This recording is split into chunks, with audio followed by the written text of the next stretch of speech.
Assalamualaikum warahmatullahi wabarakatuh. Hai, kembali lagi bersama kita.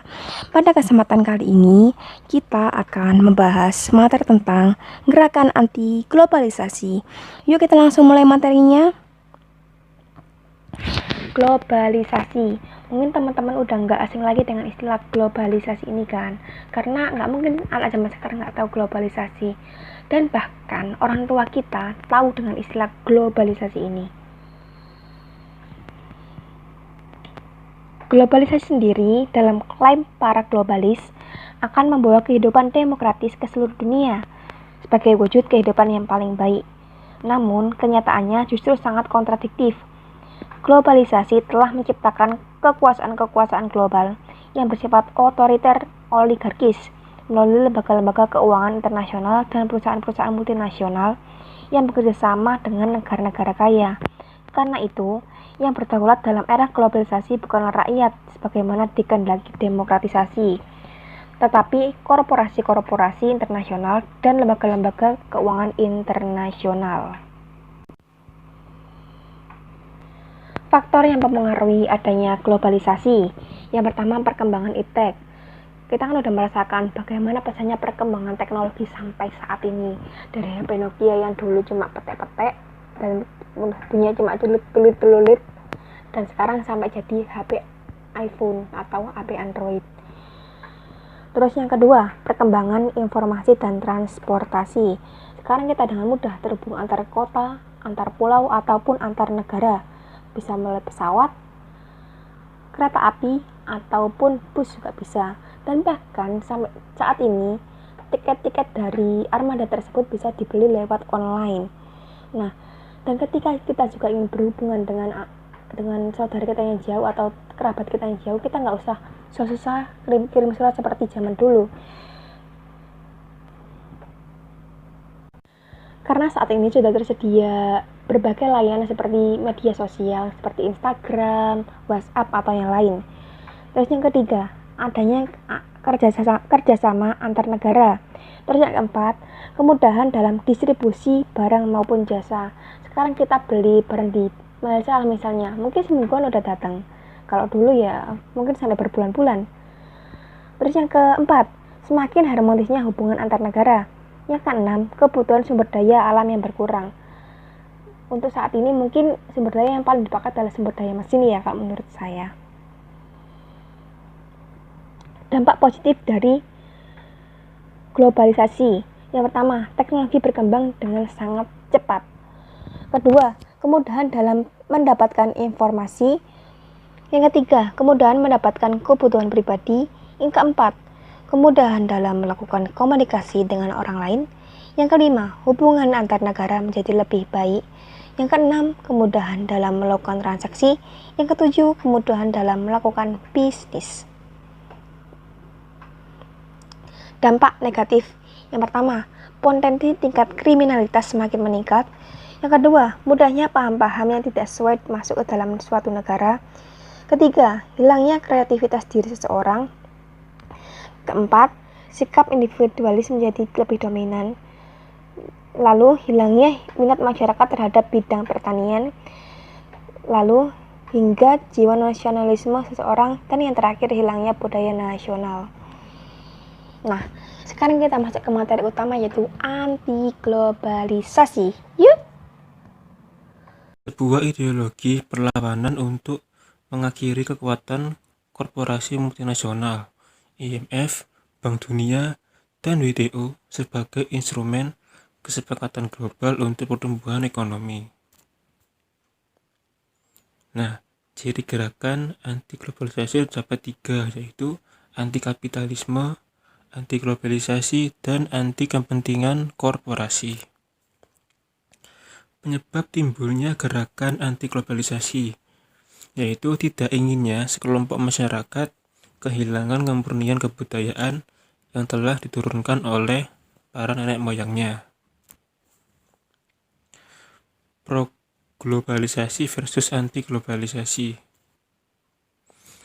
Pro-globalisasi adalah sikap atau perilaku seseorang yang setuju, mendukung, dan mengikuti adanya globalisasi atau proses integrasi antara berbagai negara di belahan dunia yang mencakup dan pastinya berpengaruh terhadap aspek kehidupan, terutama dalam hal perkembangan teknologi. Ciri-ciri pro-globalisasi tidak menentang akan adanya perubahan, lalu biasa terjadi pada masyarakat, kota, dan negara maju, dan tidak terlalu fanatik dengan budaya tertentu. Anti-globalisasi, sikap atau perilaku seseorang ataupun kelompok yang menentang adanya globalisasi yang biasanya karena adanya nilai yang sudah tertanam dan tak sesuai dengan budaya globalisasi.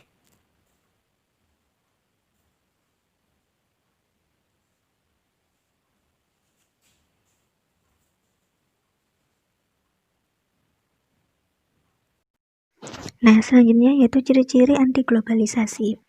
Yang pertama yaitu menentang globalisasi, kemudian yang kedua biasanya terjadi pada masyarakat desa. Kenapa? Karena masyarakat desa ini cenderung lebih kental adat dan budayanya, sehingga prinsip mereka tidak mudah diganti dengan prinsip atau hal-hal yang berbau luar dan tentunya perubahan. Nah, ini ada demonstrasi anti globalisasi. Yang pertama adalah J18, yaitu salah satu protes anti globalisasi berskala internasional pertama yang diorganisir di belasan kota di seluruh dunia pada 18 Juni tahun 1999, terutama di London, Inggris, dan Eugene, Oregon. Protes di Eugene, Oregon berubah menjadi kekacauan ketika kelompok anarkis lokal menggiring polisi keluar dari sebuah taman kecil. Seorang anarkis yang bernama Robert Jackson ditangkap dan dihukum karena melemparkan batu ke arah polisi. Kemudian yang kedua ada Seattle N30. Ini adalah mobilisasi besar yang kedua dari gerakan anti globalisasi sehingga dikenal dengan N30. Terjadi pada 30 November tahun 1999. Nah, ini kronologisnya ini ketika para pengunjuk rasa menutup pintu masuk delegasi menuju pertemuan WTO di Seattle, Amerika Serikat. Nah, pengunjuk ini memaksa pembatalan upacara pembukaan dan terus bertahan sepanjang pertemuan sampai 3 Desember.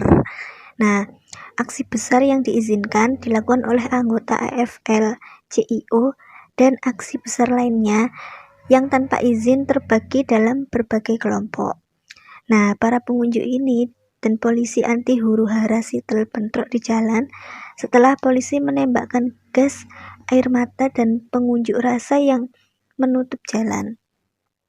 Sehingga lebih dari 600 pengunjuk rasa telah ditangkap dan mereka banyak yang terluka juga. Kemudian selanjutnya ada yang namanya Genoa. Genoa ini protes KTT G8 di Genoa pada 18 Juli hingga 22 Juli tahun 2001. Nah, ini merupakan salah satu protes yang paling berdarah dalam sejarah terbaru di Eropa Barat. Nah, dengan dibuktikan adanya terbunuhnya seorang pemuda penduduk Genoa yang bernama Carlo Giuliani saat demonstrasi dan dirawat beberapa pengunjuk rasa di rumah sakit. Nah, setelah itu polisi dituduh brutal, menyiksa dan menindak terlalu jauh terhadap aksi damai. Kemudian selanjutnya Gleneagle. Nah, ini di seluruh Skotlandia berbagai macam organisasi seperti Jaringan Akar Rumput, Dissent, dan Koalisi Konservatif Besar atau Make Poverty History ini melakukan protes menentang pertemuan G8 yang ke-31 yang berlangsung di Gleneagle pada 2 Juli hingga 8 Juli tahun 2005. Nah, ini selanjutnya yang berada di Jerman. Nah, ini anti pertemuan globalisasi. Yang pertama di Hong Kong. Nah, konferensi tingkat menteri ke-6 WTO berlangsung pada 13 sampai 18 Desember tahun 2005 di Hong Kong. Nah, ini melakukan negosiasi berlanjut pada titik-titik isu kontroversial seputar pertanian, jasa, dan akses pasar bagi industri barang dan sumber daya alam. Kemudian selanjutnya di Jakarta. Nah, ini dilakukan oleh Federasi Serikat Petani Indonesia bersama dengan La Via Campesina mengadakan konferensi rakyat Asia Pasifik untuk beras dan kedaulatan pangan yang diselenggarakan di Jakarta dari tanggal 14 hingga 18 Mei tahun 2006 bersamaan dengan FAO Regional Conference for Asia and the Pacific yang juga berlangsung di Jakarta. Kemudian Batam, ini berbarengan dengan pertemuan IMF dan Bank Dunia di Singapura. Nah, di Batam ini dilangsungkan International People's Forum vs the IMF and World Bank yang dihadiri oleh LSM dari berbagai negara pada 15 sampai 17 September tahun 2006. Nah, pertemuan ini membahas berbagai persoalan global, mulai dari kebijakan Bank IMF terhadap negara ketiga, serta membahas berbagai isu sosial yang merebak di berbagai belahan dunia termasuk di Indonesia. Nah, yang terakhir adalah di Jerman. Anti globalisasi sebagai anti neoliberalisme. Nah, ini anti globalisasi sebagai anti neoliberalisme ini, para penganjur neoliberal memiliki pendapat bahwa peningkatan perdagangan bebas dan pengurangan sektor publik akan membawa manfaat bagi negara-negara miskin dan kepada orang-orang miskin di negara-negara kaya. Kebanyakan pendukung anti globalisasi itu tidak sependapat dan menambahkan bahwa kebijakan neoliberal dapat menyebabkan hilangnya kedaulatan lembaga-lembaga demokratis. Pemikiran gerakan anti globalisasi. Nah, ini para pendukung anti globalisasi mengajukan serangkaian langkah untuk mengubah bagaimana globalisasi dapat berlangsung. Nah, ini mereka mendukung gagasan yang mendukung regulasi pasar keuangan seperti penerapan pajak dan transaksi keuangan. Terima kasih.